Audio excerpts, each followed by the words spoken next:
Hello students, welcome back to studyhype.in। पिछले कुछ videos में हमने जो चैप्टर्स पढ़े हैं, आज हम उन चैप्टर्स का रिवीजन करने जा रहे हैं। पिछले चैप्टर्स में हमने पढ़ा था नंबर सिस्टम, जिसमें हम पढ़ रहे थे डिफरेंट टाइप्स ऑफ नंबर्स, जिससे रिलेटेड कुछ क्वेश्चंस भी किए थे हमने। उसके बाद किया था हमने स्क्वायर्स एंड स्क्वायर रूट्स। उससे पहले हमने किया था स्क्वायर्स एंड स्क्वायर रूट से पहले हमने किया था डिविजिबिलिटी टेस्ट। ठीक है, यानी कि कैसे नंबर्स जो हैं वो 2 से, कैसे नंबर्स 3 से, कैसे नंबर्स 4 से, और इस तरह से अलग अलग नंबर्स के विभाज्यता के नियम, डिविजिबिलिटी रूल हमने पढ़ा था।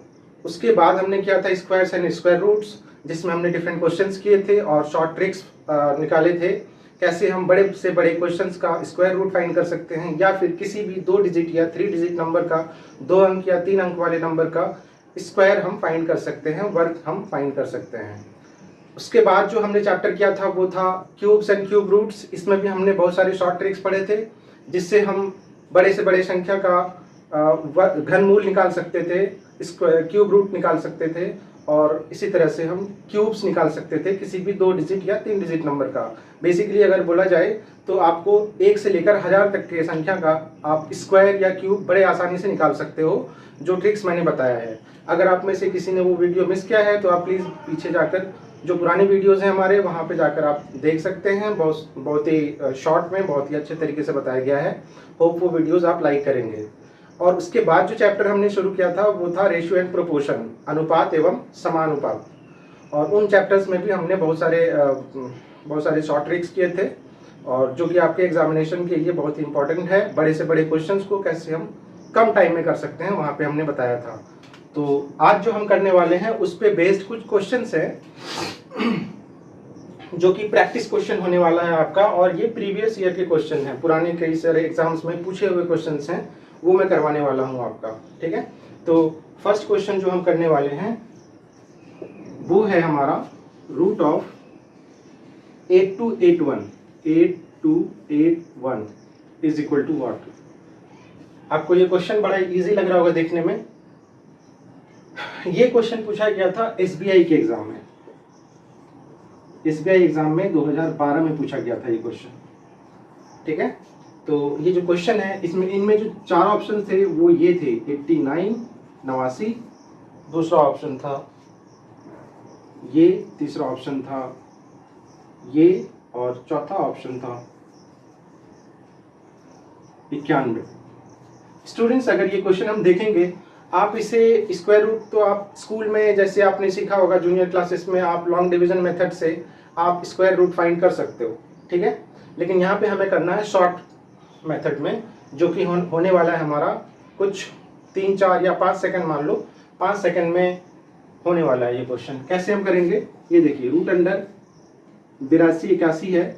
मैंने बताया था आपको कि लास्ट के दो डिजिट लेंगे, 2 अंक को लेंगे, और इनमें से भी जो आखिरी वाला अंक, इकाई स्थान वाले अंक को लेना है हमें, और ये चेक करना है कि ये जो 1 है ये किस किस नंबर के स्क्वायर्स के इकाई स्थान पे आता है।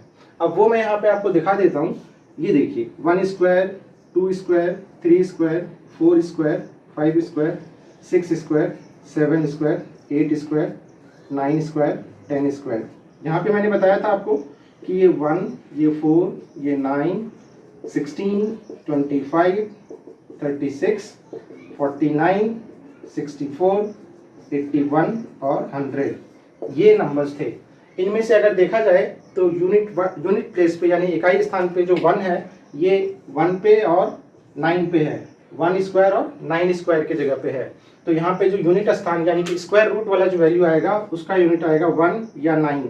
अब इनमें से हम देखेंगे 2 ऑप्शन हमारे कट जाएंगे और 2 ऑप्शन रह जाएंगे। इसके लास्ट में 7 है, इसीलिए ये हो गया गलत। इसके लास्ट में 3 है और ये हो गया गलत। तो 2 बचे हमारे पास। अब इन दोनों में हमें सेलेक्ट करना है कि इन दोनों में से कौन सा सही आंसर है। इसके लिए हम करेंगे 82 को चेक। अब 82 जो है वो किन 2 स्क्वायर्स के बीच में आ रहा है। हम यहाँ पे 82 लिख रहे हैं। इसके जस्ट ऊपर वाला और जस्ट नीचे वाला नंबर्स हम चेक करेंगे। जस्ट ऊपर वाला आता है 9 81 और इसके जस्ट बाद वाला आएगा 100। हम ये चेक करेंगे कि ये जो 82 है, 82 जो है, ये किसके ज्यादा नजदीक है। जिसके ज्यादा नजदीक होगा वो वाला वैल्यू लेंगे। ये है 9 स्क्वायर के ज्यादा नजदीक, और 9 स्क्वायर के ज्यादा नजदीक है, तो ये वाला जो वैल्यू है 9 वो आ जाएगा हमारा। ठीक है, ये तो ये करेक्ट ऑप्शन है 91। अगर यहाँ पे हम 9 करेंगे तो ये 99 गलत हो जाएगा। ठीक है, तो होप आपको ये समझ आ गया होगा, इसीलिए ये ऑप्शन सही है। 99 तो है भी नहीं ऑप्शन में, ठीक है। अब हम करते हैं नेक्स्ट क्वेश्चन। तो नेक्स्ट क्वेश्चन कुछ इसी प्रकार है, स्क्वायर रूट से ही है नेक्स्ट क्वेश्चन भी।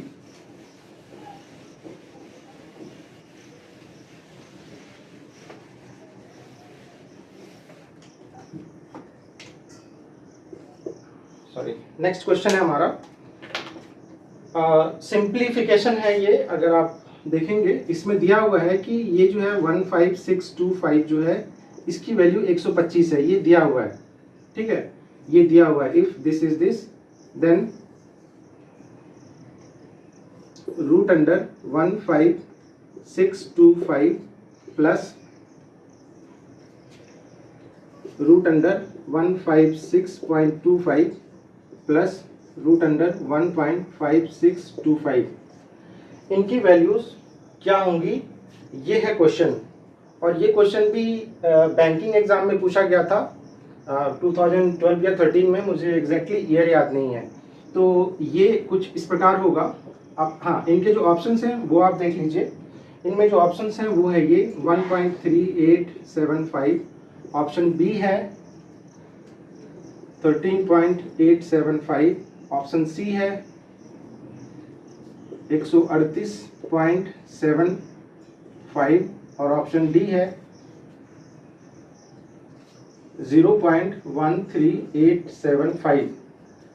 आपको देखकर ये तो पता चल गया होगा कि ऑप्शन जो है ये सारे के सारे ऑप्शन सेम है, बस डेसिमल प्लेस का डिफरेंस है। डेसिमल अलग अलग प्लेसेस पे लगे हुए हैं, अलग अलग जगह पे लगे हुए हैं, अलग अलग अंक स्थान पे लगे हुए हैं। तो इसे हम कैसे सॉल्व करेंगे? बहुत ही सिंपल मेथड है। हम ये चेक करेंगे कि ये जो है डेसिमल के बाद कितने जीरोज आ रहे हैं, कितने नंबर्स हैं। डेसिमल के बाद 2 हैं, तो जो एक्चुअल वैल्यू है इसका वो है 125, है ना। ये रूट अंडर 15625 जो है ये है 125। अगर हम यहाँ पे लगा देंगे तो ये दाहिनी तरफ से एक डिजिट पे लगेगा, यानी कि जो अगला वैल्यू होगा हमारा ये वाला 156.25, 156.25, इसका जो आंसर होगा वो ये होगा 12.5। हमने इस तरह से लिखा है इसे। ये तो पूर्णांक में है, ये ऐसे एग्जैक्ट वैल्यू है, होल नंबर है ये, ठीक है। इसके बाद जो है हमारा, फिर हम इसे हटाएंगे। अब हम चेक करेंगे कि पॉइंट कहाँ पे है, यहाँ पे है, और दशमलव के बाद 4 वैल्यूज है, यानी कि अब हम इधर से फिर से हम 125 नोट करेंगे। 125 आप कहीं भी नोट कर लो, और हम राइट साइड से 2 डिजिट को हटाएंगे, यानी कि ये होगा 1.25। तो हम यहाँ पे करने वाले हैं 1.25। अब हम इन तीनों अंक को जोड़ देंगे। सिंपल है, जैसे हम जोड़ते हैं, यहाँ 0 लगा दीजिए और इन सबको जोड़ दीजिए। तो ये आएगा 5, ये आएगा 7, इधर 0 सॉरी पॉइंट, और ये आएगा 8, 3, 1, 138.75। तो इनमें से जो ऑप्शन है हमारा, ये ऑप्शन सी करेक्ट है, यही है हमारा आंसर। अब हम इसी तरह से नेक्स्ट क्वेश्चन में आएंगे। तीसरा क्वेश्चन है हमारा डिविजिबिलिटी रूल से। विभाज्यता के नियम मैंने बताए थे आपको कि कैसे नंबर जो है वो 3 से, कैसे नंबर 4 से, कैसे नंबर 7 से, और इस तरह से कैसे नंबर 11 से या 13 से या 15 या 18 से डिवाइड होते हैं। तो अगला क्वेश्चन जो है हमारा कुछ इसी प्रकार है, इस पे ही बेस्ड है। तो ये देखिए अगला क्वेश्चन। क्वेश्चन ये है कि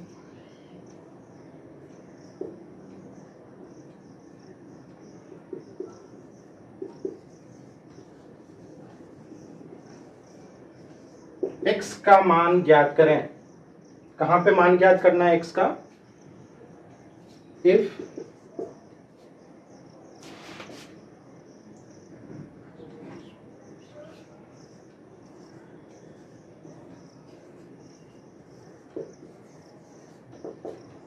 is divisible by 3, अगर is divisible by 9, अगर ये 9 से पूर्णतः विभाजित हो रहा है ये नंबर, ये संख्या। अब ये बोलोगे आप कि ये कैसा संख्या है? ये सिंपल है, इसे हम ये इकाई, दाई, सैकड़ा, हजार, 10,000, लाख, 7 लाख कुछ है यहाँ पे, मतलब 10,000 के जगह पे कुछ है, फिर ये है 5462। तो ये नंबर जो है वो 9 से पूर्णतः विभाजित हैं। हमें x के स्थान पर आने वाली संख्या ज्ञात करनी है। तो इनमें जो ऑप्शंस हैं वो कुछ इस प्रकार हैं। ऑप्शंस है हमारा 1, 0, 2,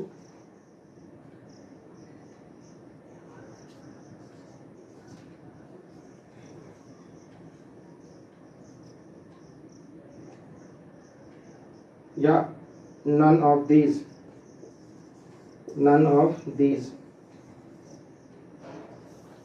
ये क्वेश्चन है हमारा।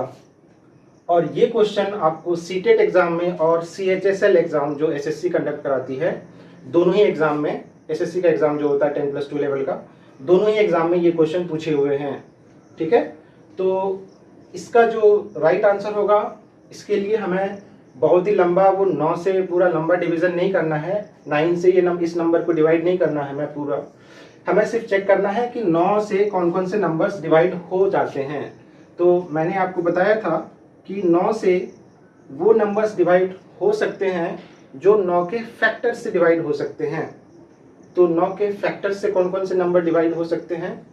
9 के फैक्टर से मतलब 3 से विभाजित हो सकते हैं। ठीक है, तो 3 से विभाजित होने वाली संख्या का जो रूल है वो आपको पता है कि जो सम होना चाहिए, इन सारे नंबर्स का जो योग होना चाहिए वो 3 के पहाड़ा में आ जाए। तो 3 के पहाड़ा में आएगा या नहीं आएगा, उसके लिए हमें चेक करना है कि ये होगा या नहीं होगा। और एक चीज़ बताया था मैंने कि इन सारे अंक का जो योग है वो 9 के पहाड़ा, अच्छा 3 के पहाड़ा में अब 3 दूना 6 आता है, तो सॉरी मैंने गलत बताया आपको। ये नंबर जो है वो 9 के पहाड़ा में आना चाहिए। ये इनका जो सम है वो 9 के पहाड़ा में आना चाहिए। तो 9 के अंक में आने वाली जो पहाड़ा हैं, मतलब इन सब को अगर हम जोड़ेंगे तो ये आएगा 7 + x + 5 + 4 + 6 + 2। अगर हम इतने नंबर्स को जोड़ेंगे तो ये है 6 2 8 4 12 5 17 7 24। अब इसमें x जोड़ेंगे हम इनमें से दिए हुए स्थान, इनमें से दिए हुए वैल्यूज पे, ताकि ये जो है वो 9 या 9 के पहाड़ा में आने वाला संख्या हो। तो 9 के पहाड़ा में आने वाला संख्या देखिए, अगर हम यहाँ पे 0 डालें तो वो 9 में नहीं आएगा, 1 डालें तो 25 होगा, अगर हम 0 डालें तो नहीं आएगा, ये कैंसिल हो गया, ये नहीं होगा। मेरा ये कहना है कि 24 + 0 = 24, और ये जो 24 है वो 9 के पहाड़ा में नहीं आता है। 9 या 27 होता है, 24 नहीं होता है किसी भी 9 के पहाड़ा में। अगला है, अगर हम x का वैल्यू 1 डालें तो ये होगा 24 + 1 25, ये भी नहीं है। ठीक है, तो 1 वाला ऑप्शन भी गलत हो गया। अब है 2, अगर हम 24 + 2 डालेंगे तो ये होगा 26, और 26 भी 9 के पहाड़ा में नहीं आता है। तो इसका जो ऑप्शन है, जो करेक्ट ऑप्शन है वो तो है नहीं इसमें, तो चौथा ऑप्शन जो है हमारा नॉन ऑफ दिस, यही है इसका करेक्ट ऑप्शन। तो इस तरह से हम ये क्वेश्चन करते हैं। ठीक है, अब हम आते हैं अगले क्वेश्चन पे, अगले प्रश्न पे। तो अगला प्रश्न हमारा फिर से है, बड़ा ही अच्छा सा क्वेश्चन है, नंबर सिस्टम का क्वेश्चन है। पहले नंबर जो संख्या पद्धति मैंने पढ़ाया था आपको, वहां से है ये क्वेश्चन। तो ये देखिए अगला क्वेश्चन, और ये वाला क्वेश्चन भी पूछा गया है, 2 एग्जाम्स में पूछे गए हैं ये क्वेश्चन। एक SSC CHSL एग्जाम जो होता है 12th लेवल का, वहाँ से पूछे गए हैं। मैंने वहाँ के क्वेश्चंस इसलिए लिए हैं स्टूडेंट्स, क्योंकि ये जो एग्ज़ाम होने वाला है आपका, ये उसमें बताया गया था ऑनरेबल चेयरमैन सर से कि स्टूडेंट्स को अपने जो क्वालिफिकेशन है उनका कम से कम उतना आना चाहिए। ये नहीं कि वो 5th क्लास का पढ़ा रहे हैं तो सिर्फ 5 तक का क्वेश्चन आएगा, ऐसा नहीं है। आप तो एटलीस्ट 12th तो पास होंगे ही, तो आपको 12th तक का भी क्वेश्चन आना चाहिए। तो ये तो 12th तक का भी नहीं है, ये सिंपली है, सिंप्लीफिकेशंस वगैरह ये सब हैं, ये आपने जूनियर क्लास में किया होगा, इसीलिए मैं ये क्वेश्चन करा रहा हूँ। ठीक है, तो अगला क्वेश्चन जो है हमारा वो ये है।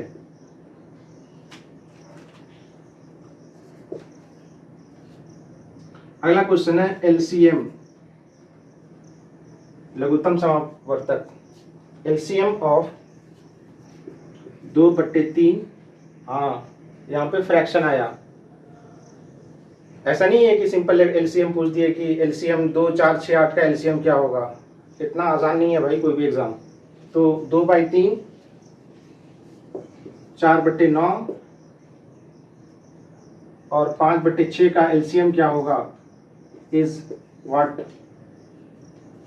ठीक है, और इनमें जो 4 ऑप्शंस हैं वो कुछ इस प्रकार हैं, वो है 20/27, 8/27, 20/3, 10/3। ये है क्वेश्चन, आपसे पूछा गया है इन नंबर्स का एलसीएम क्या होगा।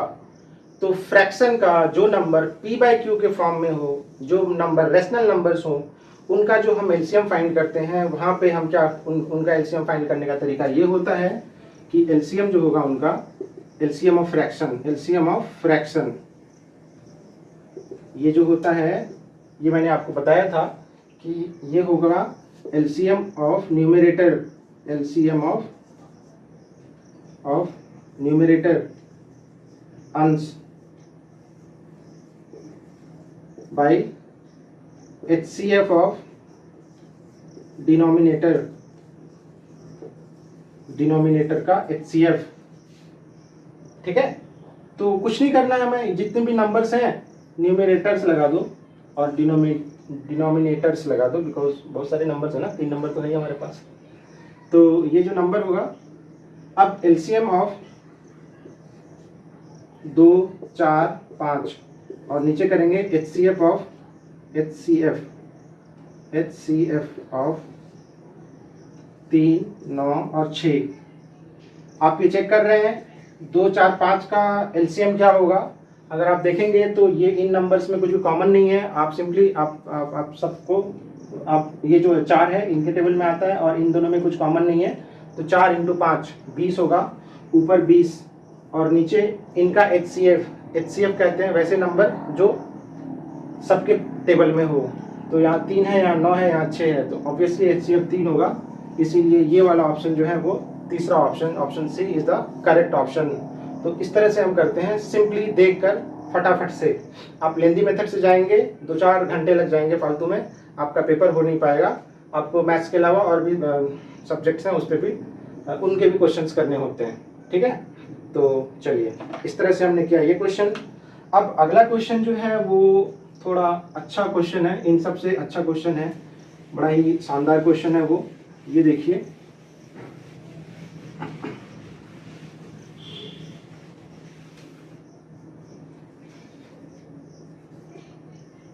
अगला प्रश्न कुछ इस प्रकार है।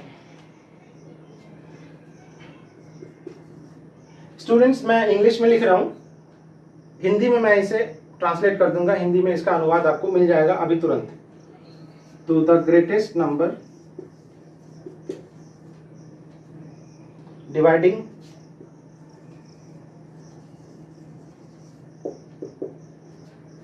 140 176 264 264 लिविंग रिमाइंडर्स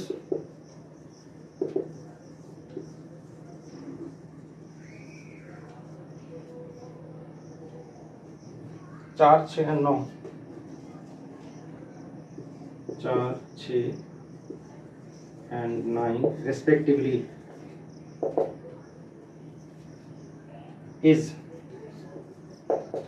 क्वेश्चन ये है हमारा कि हमें वो संख्या ज्ञात करना है, वो बड़ी संख्या ज्ञात करना है जो इन सबको भाग देने पे, पहले कंडीशन में 140 को अगर हम उस नंबर से भाग देंगे तो वहां पे रिमाइंडर आना चाहिए 4, 176 को जब अब उस नंबर से भाग देंगे तो रिमाइंडर आना चाहिए 6, और इसी तरह से 264 को अगर हम भाग देंगे उस नंबर से तो रिमाइंडर जो है, शेष जो है वो हमारा आना चाहिए 9। तो वो नंबर हमें ज्ञात करना है जो इन तीनों नंबर्स को, इन तीनों संख्या को भाग देने पे ये वैल्यूज लाएं। तो हम कैसे करेंगे, इनमें जो ऑप्शंस हैं पहले वो देख लीजिए आप।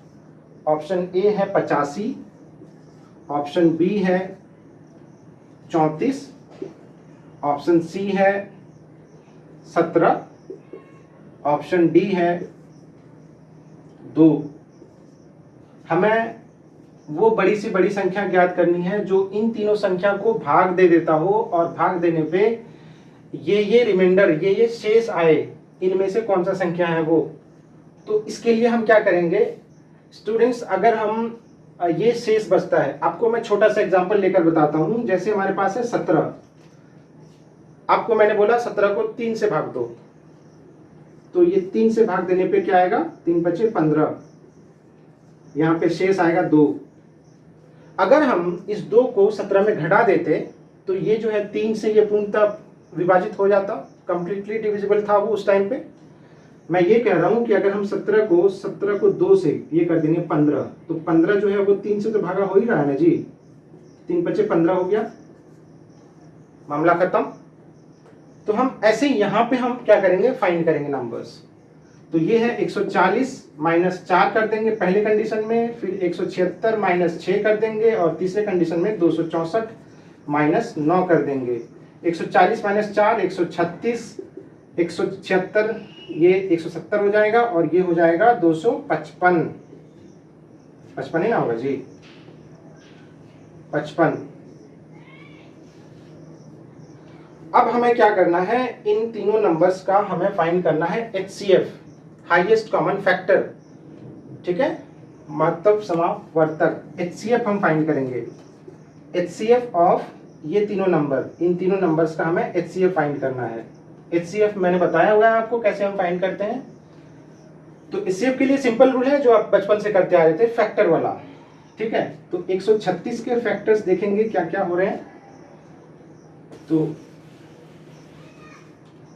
136 जो है वो कटेगा, 2 छक्के 12, 2 अट्ठे 16, फिर 2 तिया 6, 2 चौके 8, 2 17, यानी कि 136 जो है वो होगा 2 क्यूब इंटू 17। इसी तरह से 170 करते हैं, 170 करेंगे तो ये होगा 2 अट्ठे 16, 2 पंचे 10, फिर 5 करेंगे और ये 17 आएगा। ये जो है 170, इसमें आएगा 2 गुना 5 गुना 17। अब तक जो है हमारे पास 2 और 17 दोनों आ रहे हैं, हड़बड़ाना मत। ऐसा नहीं कि ये देखकर 34 कर दिया हो जाएगा गलत, ठीक है। तो ओवर स्मार्ट बनने की जरूरत नहीं है। अगला जो क्वेश्चन, अगला जो है ऑप्शन वो देख लेते हैं, 255। 255 देखते हैं, 255 में ये करेंगे तो 255 जो है देखिए 2 इसके फैक्टर नहीं है, हो जाएगा धप्पा आपके साथ। तो इसके लिए क्या करना पड़ेगा, हमें ये चेक करना है ये 5 से कटने वाला है। तो 5 पंचे 25, 5 कम 5, और फिर ये 17 या 51। तो ये जो होगा ये होगा 3 गुना 5 गुना 17। अब इन तीनों में सिर्फ 17 है जो कॉमन आ रहा है, 17 ही जो है वो कॉमन आ रहा है, इसीलिए इसका जो ऑप्शन है ऑप्शन सी वो करेक्ट है। बाकी आप लंबे लॉन्ग डिवीजन मेथड जो बुक वाला स्कूल वाला जो मेथड होता है उससे करोगे तो आपके 15 से 20 मिनट श्योर शॉट जाने वाले हैं, आप उससे बचें, ठीक है। अगला क्वेश्चन देखिए,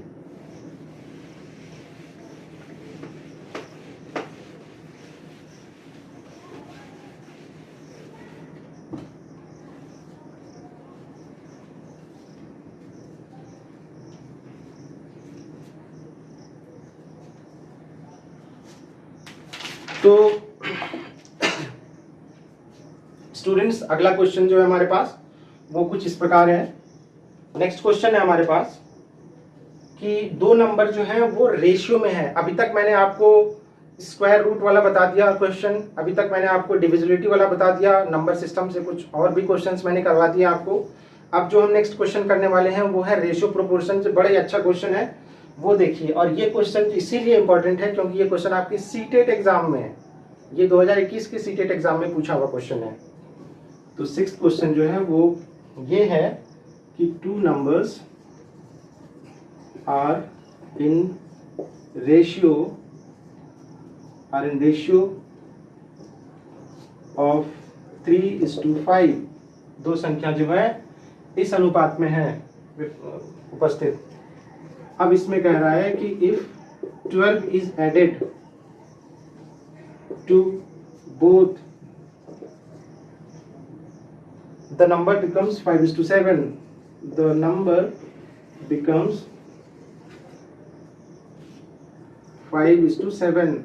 ये जो नंबर है वो 5.7 हो जाता है जब उस नंबर में 12 जोड़ा जाता है, यानी कि इसमें और इसमें नहीं, एग्जैक्टली जो नंबर्स हैं उनका जो एग्जैक्ट नंबर है उनमें अगर 12 जोड़ेंगे तो उसका जो अनुपात है वो 5 और 7 है, 5:7 है। तो जो उन दोनों the sum of number is क्या है? ऑप्शन है हमारे पास 32, 40, 48 और 56। और ये क्वेश्चन आपको पूछा गया था सीटेट एग्जाम 2021 में, सीटेट 21 में पूछा गया है ये क्वेश्चन आपको। ठीक है, क्वेश्चन आप हम एक बार फिर देखते हैं। दो नंबर है, दो नंबर जो है 3:5 के रेशियो में है। आपको अगर ये समझ नहीं आया, अभी मैं आपको एक एग्जांपल देता हूँ। जैसे एक नंबर है 36.60। अगर हम इन दोनों को सिंप्लीफाई करें तो ये दोनों नंबर जो है वो 12 से कट जाएगा, 12 तिया 36 हो जाएगा, 12 पंचे 60 हो जाएगा। लेकिन ऐसा नहीं है, ये कुछ भी हो सकता है। ये 9 ये पहला संख्या 9 हो सकता है, दूसरा संख्या 15 भी हो सकता है। 3 तिया 9, 3 पचे 15। तो हमें ये 9 5 है या 36 60 है, क्या है ये पता नहीं है, हमें यही पता करना है। फिर उन दोनों का योग जो है उसे हमें फाइंड करना है कि एग्जैक्टली वो है क्या। ठीक है, तो ऐसे क्वेश्चंस को करने के लिए हम क्या करते हैं, ऐसे क्वेश्चंस को करने के लिए हमें ये करना है कि ये जो नंबर है ना, इनको हम कांस्टेंट से मल्टीप्लाई करेंगे, किसी भी वेरिएबल से मल्टीप्लाई करेंगे। तो ये हो जाएगा 3x और ये हो जाएगा 5x। अब हम इसमें 12 जोड़ते हैं, अगर हम इसमें 12 जोड़ते हैं, यहाँ पे हम 12 जोड़ देते हैं और इसमें भी हम 12 जोड़ देते हैं इधर, तो इसका जो वैल्यू है ये है 5 और ये है 7, ये वाला का वैल्यू। तो इस तरह से करके हम चेक कर सकते हैं कि इसका एग्जैक्ट आंसर क्या आने वाला है, x का मान क्या आएगा। x का मान आने के बाद हम फिर उसे गुना कर देंगे, वो हमारा वैल्यू आ जाएगा। चलिए देखते हैं फिर से। तो ये जो मैंने किया है बच्चों, इसे हम इस तरह से यहाँ पे लिखते हैं, इज एज 5:7 और ये हो जाएगा 12 + 3x बट्टे 5x + 12 बराबर 5/7। क्रॉस मल्टीप्लाई कर दीजिए तो ये हो जाएगा 12 × 7 = 84 + 21x बराबर 5×25 x + 60। इसे आप इधर ट्रांसफर या इसे इधर ट्रांसफर करके इसे इधर ट्रांसफर कीजिए तो 80 - 60 बराबर 25x - 21x। ये हो जाएगा 20 बराबर ये हो जाएगा 4x। तो x का मान जो है वो आ गया 5। अब इस x से 3 और 5 को गुना कर दीजिए तो ये हो जाएगा, ये वाला जो नंबर हो जाएगा ये हो जाएगा 15 और ये नंबर हो जाएगा 25। अब हमें इन दोनों का योग फाइंड करना है, 15 और 25। 15 + 25 कितना होता है? 40। ऑप्शन बी सही ऑप्शन है। आई होप ये क्लियर होगा। मैंने आपको बताया दो संख्या है 3:5x में, 5 रेशियो में। तो एक को लिया 3x, दूसरे को लिया 5x, उनमें 12 जोड़ा गया। तो पहले में हमने 12 जोड़ दिया, दूसरे में भी 12 जोड़ दिया। अब वो नंबर जो है 5.7 हो जाता है, दोनों को इक्वेट कर दिया 5.7 से। तो बस इसको फिर हम फ्रैक्शन, हम जानते हैं किसी भी संख्या अगर कोई रेशियो है A:B तो इसे हम लिख सकते हैं A/B। तो सिंपल है, A:B अगर C:D दिया हुआ है तो इसे हम लिख सकते हैं बराबर C/D। तो वही हमने यहाँ पे किया। अब फिर क्रॉस मल्टीप्लाई कर दिया, क्रॉस मल्टीप्लाई करने पे x का मान 5 आया तो 3x की जगह पे 3 × 5 किए 15 आया, 5x की जगह पे 5 × 5 किए 25 आया। 15 + 25 जो है वो 40 होता है। आंसर था, सॉरी स्टूडेंट्स, अगला क्वेश्चन है हमें 23 क्यूब फाइंड करना है। 23 का क्यूब क्या होगा, 23 का घन क्या होगा। तो 23 का घन ज्ञात करने के लिए इसके जो ऑप्शंस हैं वो कुछ इस प्रकार हैं।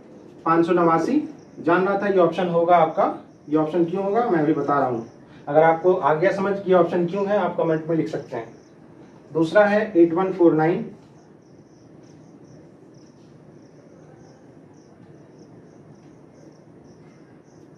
तीसरा है, चौथा है नॉन ऑफ दिस। चलिए देखिए, मैंने जो यहाँ पे बताया आपको कि पहला ऑप्शन आपका देखकर आप लोग हड़बड़ा देंगे और हो जाएगा आपके पास आपके साथ धप्पा। तो ये ऑप्शन तो पक्का नहीं होगा, क्योंकि 23 का क्यूब होता है, ये 23 का स्क्वायर होता है, सॉरी हमें फाइंड करना है क्यूब। तो क्यूब के लिए मैंने रूल बताया था आपको कि 23 का क्यूब है, इसके लिए हम 3 का क्यूब करेंगे, 27 होगा, एक डिजिट इधर लाए, 2 का क्यूब 8 होता है, 8 लिखे यहाँ पे, और इसके आगे 2 डिजिट लगाए, फिर से 3 डिजिट के फॉर्म में लिखना होता है हमें ये, ठीक है। अब आगे है, इन तीनों को गुना करेंगे, 2 या 6 या 18, 18 को फिर 23 से गुना करेंगे, 18 को 23 से करेंगे कितना आएगा जी, 18 23, 18 या 54, 36, 401, 414, इसे ये करेंगे 7 6 1 12। देखिए 12167 है क्या, 12167 नहीं है, 12196 है, और ये तो होगा नहीं। ऑप्शन डी जो है वो हमारा करेक्ट ऑप्शन है, option D is the right option. तो ये था हमारा क्यूब वाला क्वेश्चन। एक है क्यूब रूट से लास्ट क्वेश्चन देख लीजिए आज का।